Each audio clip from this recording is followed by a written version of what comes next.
But ಇನ್ನೊಂದು ನಾನು ಏನು ಫೇಸ್ ಮಾಡಿದೆ ಎಕ್ಸಾಮಲ್ಲಿ ಅಂತಂದರೆ, ಆ ಎಕ್ಸಾಮ್ದು ಸಿಸ್ಟಮ್ ನನಗೇನು ಅಲಾಟ್ ಆಗಿತ್ತಲ್ವ, ಆ ಮೌಸು ಪ್ರಾಪರಾಗಿ ವರ್ಕೇ ಆಗ್ತಿಲ್ಲ ಆಯಿತಾ. ಇವಾಗ ಫಾರ್ ಎಕ್ಸಾಂಪಲ್ ಆ ಆಪ್ಷನ್ ನಾನು ಕ್ಲಿಕ್ ಮಾಡಬೇಕಂದ್ರೆ ಒಂದು 5-6 ಟೈಮ್ಸ್ ನಾನು ಮೌಸ್ ಯೂಸ್ ಮಾಡಬೇಕು ಒಂದು ಆಪ್ಷನ್ ಕ್ಲಿಕ್ ಮಾಡೋಕ್ಕೆ. ನಾನು ಮೋಸ್ಟ್ಲಿ ನನಗೆ ಈ ಥರ ಆಗ್ತಿದೆಯೇನೋ ಅಂತ ಅಂದ್ಕೊಂಡೆ, ಬಟ್ ದೆನ್ ನನಗೆ ಗೊತ್ತಾಯಿತು ಎಲ್ಲರ ಸಿಸ್ಟಮು ಹಂಗೆ ಆಗಿದೆ ಅಂತ ಅಂದ್ಬಿಟ್ಟು. ಇದೊಂದು ನೀವು ಮೆಂಟಲಿ ಪ್ರಿಪೇರ್ ಆಗಿರಿ ಆಯಿತಾ.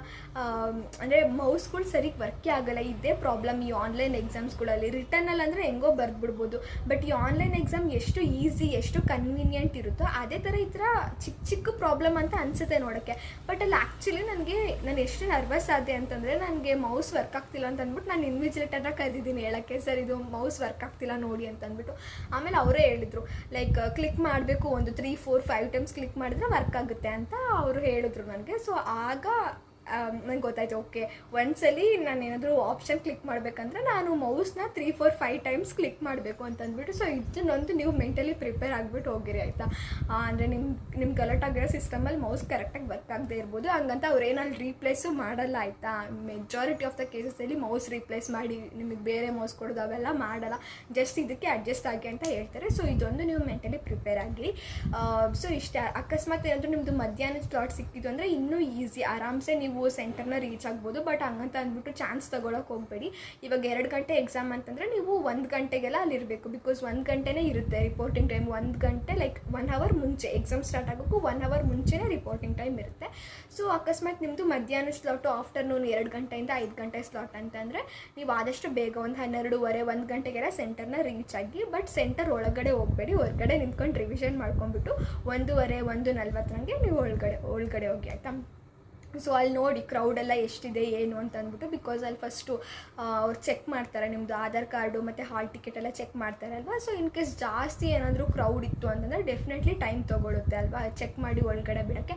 ಜಾಸ್ತಿ ಕ್ರೌಡ್ ಇತ್ತು ಅಂತಂದರೆ ಬೇಗ ಹೋಗಿಬಿಡಿ, 1:20 1:15 ಹೋಗಿಬಿಡಿ. ಅಕಸ್ಮಾತ್ ಕ್ರೌಡ್ ಏನಷ್ಟಿಲ್ಲ, ಆರಾಮ್ಸೆ ಮ್ಯಾನೇಜ್ ಆಗುತ್ತೆ ಅಂತಂದರೆ then you can take chance 1:15 1:40 ಹೋಗಿ.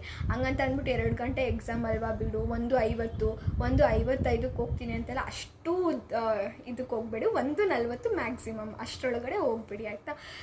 ಸೊ ನಂದು ಎಕ್ಸ್ಪೀರಿಯನ್ಸ್ ಇಷ್ಟ. ನಂದು ಮಾರ್ನಿಂಗ್ ಸ್ಲಾಟ್ ಇತ್ತು ಲೈಕ್ 9 ಗಂಟೆಯಿಂದ 12 ಗಂಟೆ.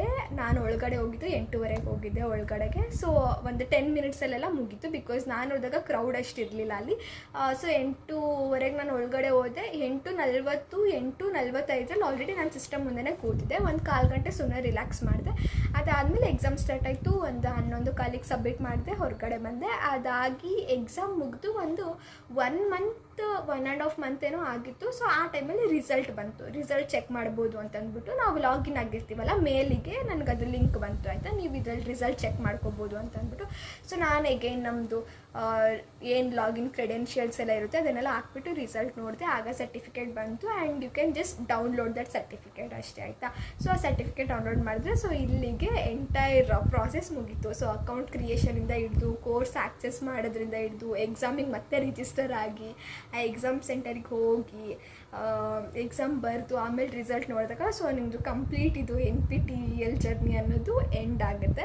ಸೊ ದಟ್ ವಾಸ್ ಲೈಕ್ ನಾನು ಫಸ್ಟ್ ಟೈಮ್ ಬರೆದಿದ್ದು ಅಂದರೆ ಅದೇ NPTEL exam and it was a very good experience. ನಾನು ನಿಮಗೂ ಸಜೆಸ್ಟ್ ಮಾಡ್ತೀನಿ, if you guys really want to learn something ಅಂದರೆ you can definitely try out NPTEL. So ಅಷ್ಟೇ ಅದಾಯಿತು. ನಾವು ಫ್ರೆಂಡ್ಸ್ ಎಲ್ಲ ಹಂಗೆ ಒಂದು ಸ್ಮಾಲ್ ಔಟಿಂಗ್ ಮಾಡ್ಕೊಂಡು ಬಂದ್ವಿ. ಲೈಕ್ ಹೋಗಿದ್ದು ರೀಸನ್ ಎಕ್ಸಾಮ್ ಎಲ್ಲ ಬರ್ದ್ಬಿಟ್ಟು ಬಿಕಾಸ್ ಬೇಗ ಮುಗ್ದಿತ್ತಲ್ಲ ಎಕ್ಸಾಮ್.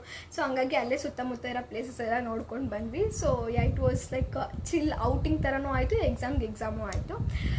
ಸೊ ಇದು ನನ್ನ ಎಕ್ಸ್ಪೀರಿಯೆನ್ಸ್ ಆಗಿತ್ತು. ನಿಮ್ಮ ಎಕ್ಸ್ಪೀರಿಯೆನ್ಸ್ ಹೆಂಗಿತ್ತು ಅಂತ ಅಂದ್ಬಿಟ್ಟು ನನಗೆ ಕಮೆಂಟ್ ಸೆಕ್ಷನಲ್ಲಿ ತಿಳಿಸಿ. ಇಲ್ಲ ನೀವಿದೆ ಫಸ್ಟ್ ಟೈಮ್ NPTEL ಬರೆಯೋಕ್ಕೆ ಹೋಗ್ತೀರಂತ ಆಲ್ ದ ವೆರಿ ಬೆಸ್ಟ್, ಚೆನ್ನಾಗಾಗಲಿ ನಿಮ್ಮ ಎಕ್ಸಾಮು ಎಲ್ಲ ಮುಗಿದ್ಮೇಲೆ ಹೆಂಗಿತ್ತು ಎಕ್ಸ್ಪೀರಿಯನ್ಸ್ ಅಂತ ಅಂದ್ಬಿಟ್ಟು ಕಮೆಂಟಲ್ಲಿ ಹಾಕಿ, ಸೊ ದಟ್ ಬೇರೆಯವರು ನಿಮ್ಮ ಎಕ್ಸ್ಪೀರಿಯನ್ಸ್ನ ತಿಳ್ಕೊಂಡಂಗೆ ಆಗುತ್ತೆ. So that's it for the video. Will meet you in the next one. By.